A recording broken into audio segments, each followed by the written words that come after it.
தமிழ்நாடு ஒருபோதும் பிஜேபியின் ஆட்சி மலராது, தமிழக மக்களும் அதற்கு இடம் கொடுக்க மாட்டார்கள் என்று நீர்வளத்துறை அமைச்சர் துரைமுருகன் திட்டவட்டமாக தெரிவித்துள்ளார்.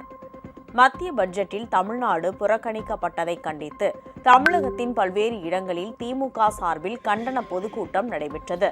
வேலூர் மாவட்டம் அணைக்கட்டு அருகே நடைபெற்ற பொதுக்கூட்டத்தில் நீர்வளத்துறை அமைச்சர் துரைமுருகன் கலந்து கொண்டார். பின்னர் செய்தியாளர்களிடம் பேசிய அவர், ஈரோடு இடைத்தேர்தலில் திமுக வெற்றி பெற்றதன் மூலம் மக்கள் திமுக பக்கம் இருப்பது தெளிவாகிறது என்றார்.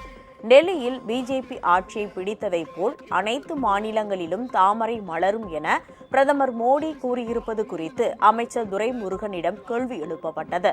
அதற்கு தமிழகத்தில் ஒருபோதும் பிஜேபிக்கு இடம் கிடையாது என்று துரைமுருகன் திட்டவட்டமாக கூறினார். இப்ப தமிழகத்தை பொறுத்த வரைக்கும் தாமரை மலராதுன்னு ஒரு பக்கம் சொல்லிட்டு இருந்தாலும், இன்னைக்கு மோடி இந்த வெற்றிக்கு பிறகு என்ன சொல்லியிருக்காரு?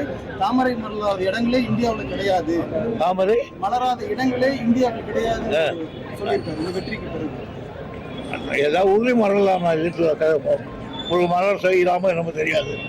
தமிழகத்தில் தாமரையை மலர் வைக்க மோடியாலும் முடியாது, அந்த கூட்டத்தாலும் முடியாது.